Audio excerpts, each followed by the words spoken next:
It was a nice little dive over the shoulder. Lakers have their first three-game winning streak since mid-March. A few minutes ago, Frank Vogel spoke with Mike in the media.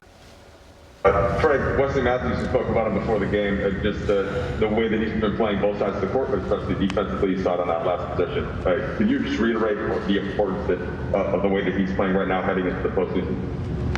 Yeah, I mean, well, first of all, we don't win the last two games without his final play, big plays, the offensive rebound last night, and then obviously the steal on Olenek to save the game tonight. So, he's really rounded into form. He's had a little bit of an up and down season, but this last couple of weeks he's really performed at a super high level, and it gives us confidence that we got a guy out there that we can throw in almost any matchup and really shut their water off. And he guarded multiple positions tonight. Was a big part of the win. Frank, zooming off this game for a second, what were your thoughts on the pregame ceremony and the banner raising, and even LeBron and AD kind of finishing it by saying, "All right, now's the time we want to try to focus on repeating." Yeah, it was awesome. You know what I mean? Like our fans, honestly, we didn't have a full house because we're not allowed to, but fans were here, was super loud during that moment. You know what I mean? And I just look forward to the days when we can have everybody back in Staples. So much pride, to bring a title to Laker Nation and raise that banner. And it was great for AD and Bron to get up and speak directly to the fans, and it got us pumped up. That we're close. We're close to heading into the playoffs with a chance to defend our title.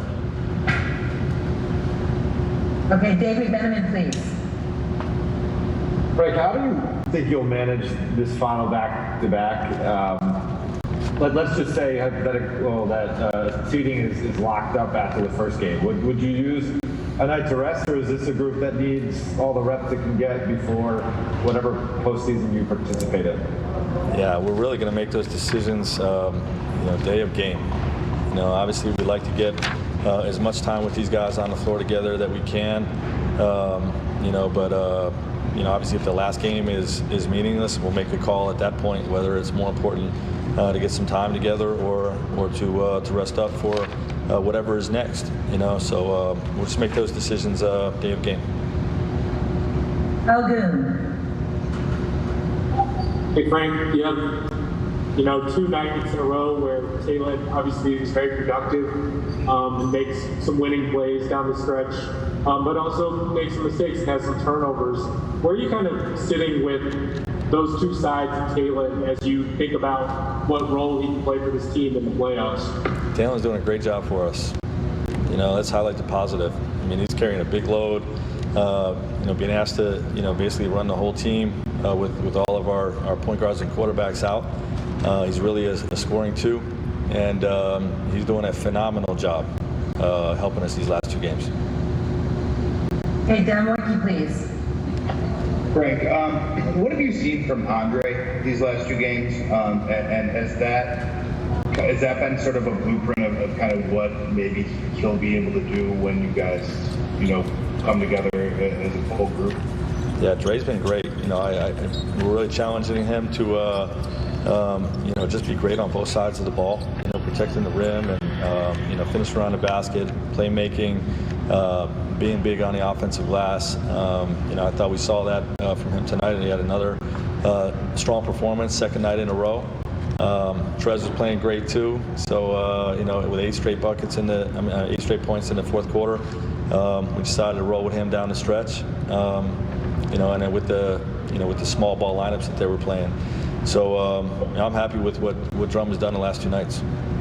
Frank, to follow up really quickly on that, he's been in foul trouble a little bit, but with your depth at that position, is that not such a big deal, maybe? Can he be more aggressive, I guess, with the way he defends, knowing that you've got Mark and Trez behind him? Yeah, well, his foul rate is much higher in his short time so far this year with our team than it's been throughout his career. And I think that's just indicative of how hard he's trying to compete on that side of the ball, and trying to do what we're asking him to do. That's an effort thing, and we just want our guys playing as hard as possible. We do have depth, but we don't want to. We want Drummond in the game. You know what I mean? So, obviously we want him to play without fouling, but I'm fine with him making mistakes of aggression. because he's just competing. You know. All right, thanks so much, Coach. Yeah, thanks. More to come on Access.